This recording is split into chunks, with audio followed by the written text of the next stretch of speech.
There are themes within Takmalah that listeners may find triggering, including intrusive thoughts, violence, domestic abuse, and suicidal ideation. If any of the topics in this episode speak to you, you're not alone. We have partnered with SAD, who host an online support group every Thursday, aptly named Shits and Giggles. Wherever you are on your journey, SAD offers a chance to connect, to be heard and supported by this incredible group of survivors. We've put the link in the show notes, so please get in touch. If you want to become an ally, follow us, rate, review, share, and we can grow this community and help anyone trying to escape an abusive relationship. With each episode, we gain in strength, numbers, and confidence, and are proud to share an initiative we've been working on. We want to implement a domestic violence disclosure scheme in Portugal to prevent any more deaths at the hands of domestic abusers. And with your virtual signature, we are one step closer, as there really is safety in numbers. So please add your name at the link below. Head over to www.change.org/domestic violence disclosure scheme PT. Thank you for listening. Dear listeners, I haven't been able to record for a while because the next part in the story, and excuse my lisp, my front crown has fallen out. Next part in the story is difficult for me to share because it relates to the family. So I wanted to do a different episode, and it's taken me a long time to be able to write it. Because when I finally managed to muster the energy to reach out for assistance amongst my loved ones, I was met with a lot of resistance to my experience. I was met with a lot of questions, and I kept telling myself that it was well-meaning, but a lot of unsolicited advice, and it was more than I could handle. The blame, and I carried so much shame, so much guilt. So when the sentences started with, how could you? Why didn't you? You have to. I absolutely crumbled. And because one of the main reasons that after trauma and abuse, your nervous system can't fully heal is as a result of those around you denying what happened. Because abusers get the benefit of doubt and survivors get the burden of proof. And I was by no means a perfect victim at all. I was a human victim, for sure. I've made so many mistakes. I still do, and I still will. I still will.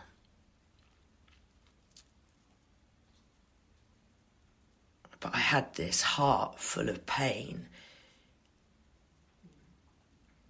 And I was at my most vulnerable, and it became somewhat of a battlefield that was being weaponised.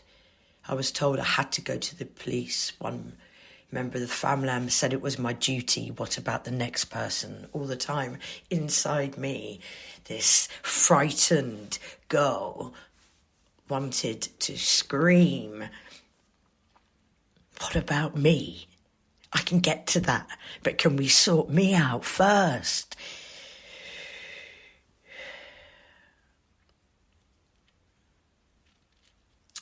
People only notice when you are angry.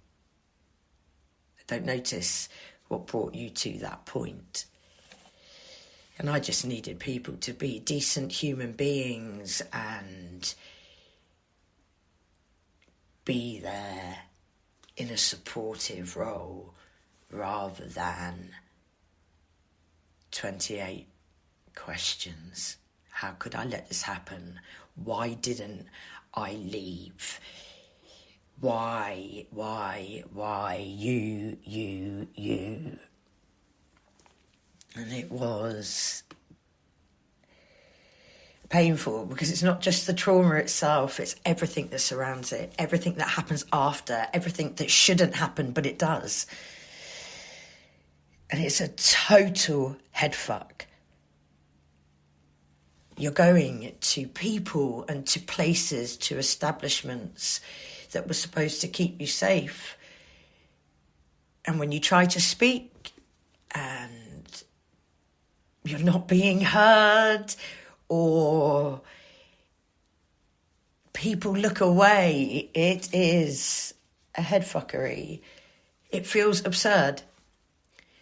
The tangled mess of trying to function in a world that doesn't make room for what you're carrying.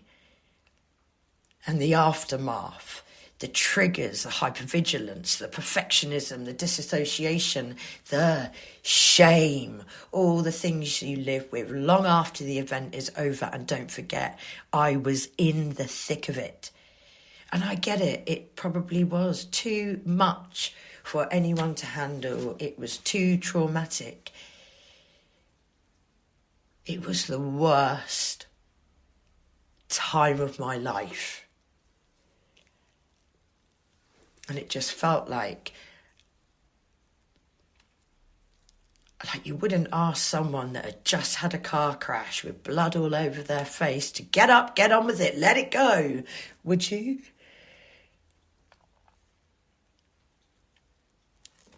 It was the invalidation, the toxic positivity and the bad advice, quite frankly. People telling me it wasn't that bad, surely. And I should just get over it, move on with my life, let it go. And then there was a systematic failure, the jumping through hoops of me trying to prove that I deserved help, I deserved care, and I deserved basic understanding. The justifications I made, me scrabbling around. I even said to people at certain times, do you want me to send you the photos? I've got pictures of the strangulation marks. Would that help? Can you imagine? Can you imagine?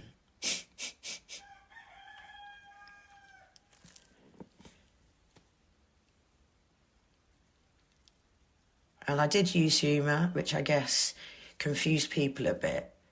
But it was dark, it was bitter. Because the weight was too heavy to carry straight-faced. And I tried to get what I thought was basic understanding. And it hit me one moment when I'd reached out to get professional help from a trauma specialist, like a psychiatrist, and we did a video call, and she was trying to understand when I said he just jumps into my property whenever he wants. And I showed her where he was coming in from, and she said, I can't treat you until you're safe. So when I was asked, what can I do to help? Over and over again, I said I needed to sort my electrics out and I needed to make my house safe. And I still do, both. And there's such an aching loneliness of carrying all of it silently whilst having to pretend to be okay because people turn away. It's not sexy, is it? It's not fun.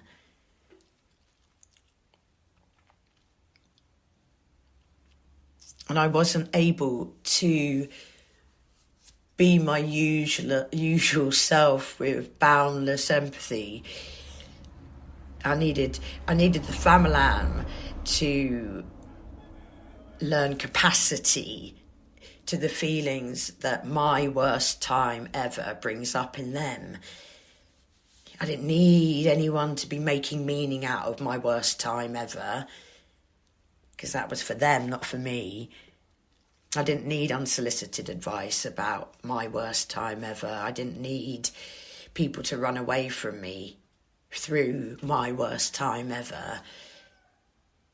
There was no bypassing my worst time ever. And I didn't need unsolicited moments, teachable moments. I kid you not. Felt like I was being looked down on quite a lot during my worst time ever. There was a lot of blame during my worst time ever. Apparently I'd made promises to people that I would never again. Yeah. I had bad taste in men.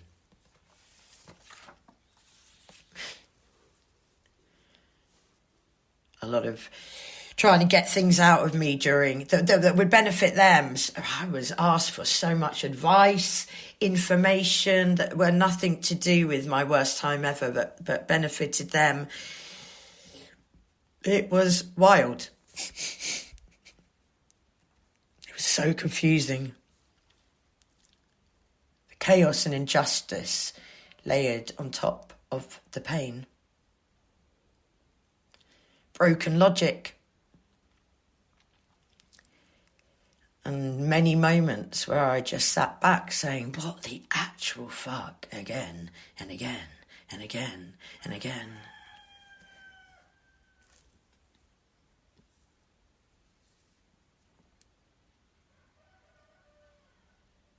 It broke me, reshaped me, and it lingers in every crack of me, even now.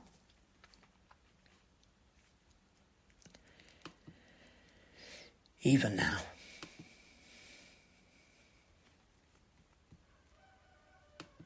Yeah, even now. And I'd spent years learning about my past, gaining awareness, practicing self-regulation tools.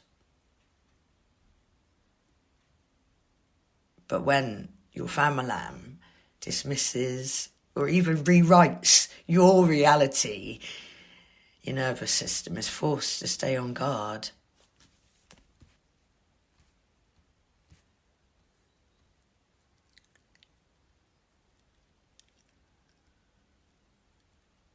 Safety isn't just about the absence of conflict. It isn't about the absence of baked beans. It's about the presence of truth. So me being too sensitive, too dramatic, unable to let go, was soul crushing. My body was receiving mixed signals and my mind wanted connection, but my body knew that I wasn't getting it. And so my nervous system sensed that it was dangerous, and as dangerous as it felt before.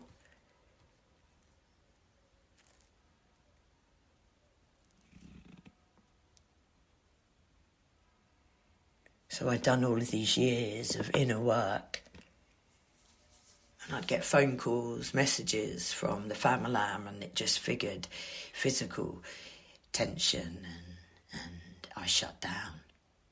And my anxiety went through the roof, which was a real shock. I couldn't fully rebuild my nervous system without truth, safety, and consistent curiosity and respect.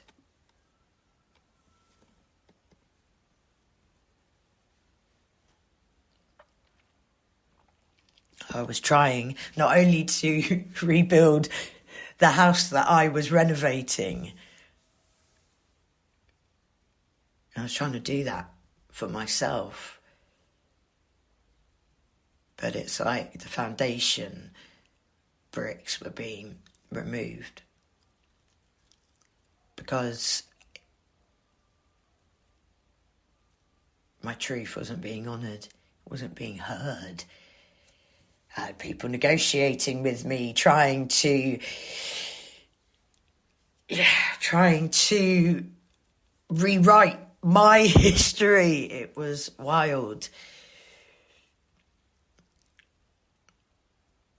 And I didn't feel like I was being heard, and it was so hard. It was so hard.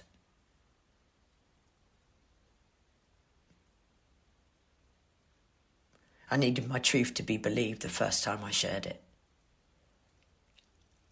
And the questions didn't make me feel like that. The blame was on me somehow. You. It was never about baked beans and what he'd done to me. How I ended up in this situation. How I'd been so brave and resilient. But I was sick of that. I needed care, kindness, compassion.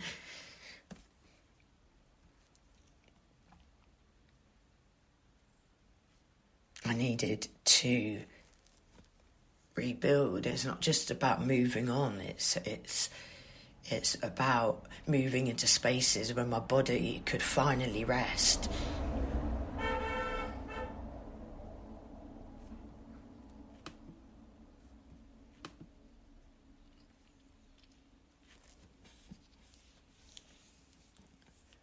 So I set up SAD. SAD is the acronym for the Portuguese for survivors of domestic abuse. And I got facts because I thought then people might believe me enough to assist me in the way that I needed. I even spoke about, I don't know if I even said it, but I thought about during COVID, I don't know if you know, but a lot of the fantastic medical staff in hospitals all over the world, they filled gloves with water to put around patients' hands because their family weren't able to be there with them through terrifying times when they were so sick. And I thought that was such a good idea. I even did that. And I thought that if I gave my lot the facts, then it wouldn't be about me and my lackings or me and my past behaviours or about me. It would be about the thing. Did you know coercive control broke trained officers of war? And yet I was expected just to walk away. Bing, bang, bong.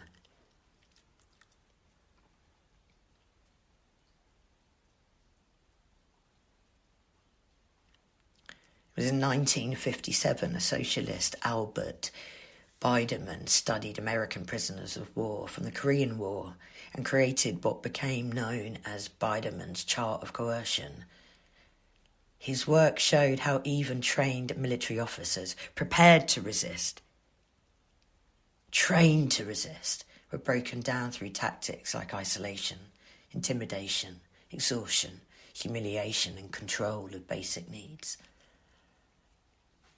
So every time I was told, you just got to get out of there, go. And I'd explained that I couldn't. Physically, I couldn't. I was having panic attack after panic attack. Just leave, just go. Leave Portugal.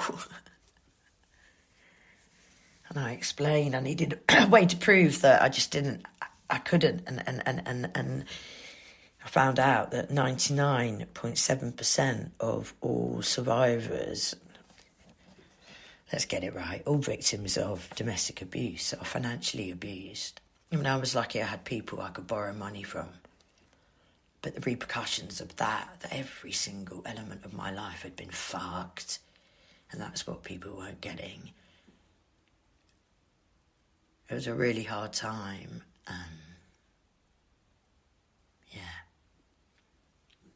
So if anyone wants to sponsor the show, that would be great. And it would really help me to continue being able to do this, what I believe is really good work.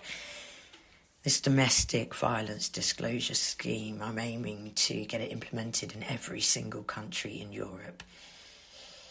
It takes time, it takes a lot of energy, and I'm up for the challenge, and I'm here to do it because I had to find a way throughout all of this. During this time, in this moment I'm about to go on to in the next chapter of the podcast, I needed to find purpose. I needed to find purpose to go on, to keep going on. So when I did receive lovely messages or phone calls, and I had a consistent 3 people in my life that did call me regularly, when I was just hoping that people would care enough to see if I was still alive. But when you're not believed enough, that doesn't happen. And I get it, I got it. And I had a lot of understanding for how difficult it was. And that's why I set up SAD. And I produced infograms and ways in which the families and friends of people in it, wherever they were on their survival journey, whatever attempt they were on to try to leave, could best support them. So yeah, if you or anyone you know wants a taxable write-off, get in touch, sponsor the show. It'd be really appreciated, and I'll do all I can to market and promote you. Please share, please sign the petition, and please continue listening. And if you don't listen, it doesn't matter, just subscribe. Put it on silent. I know it's difficult for a lot of you to hear what it's really like when you're in the thick of it as someone who has escaped and is trying to stay safe. I get it. I understand.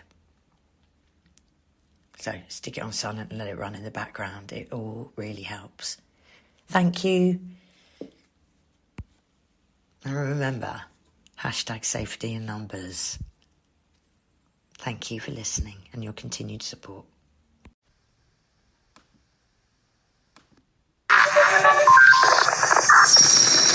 Shiloh.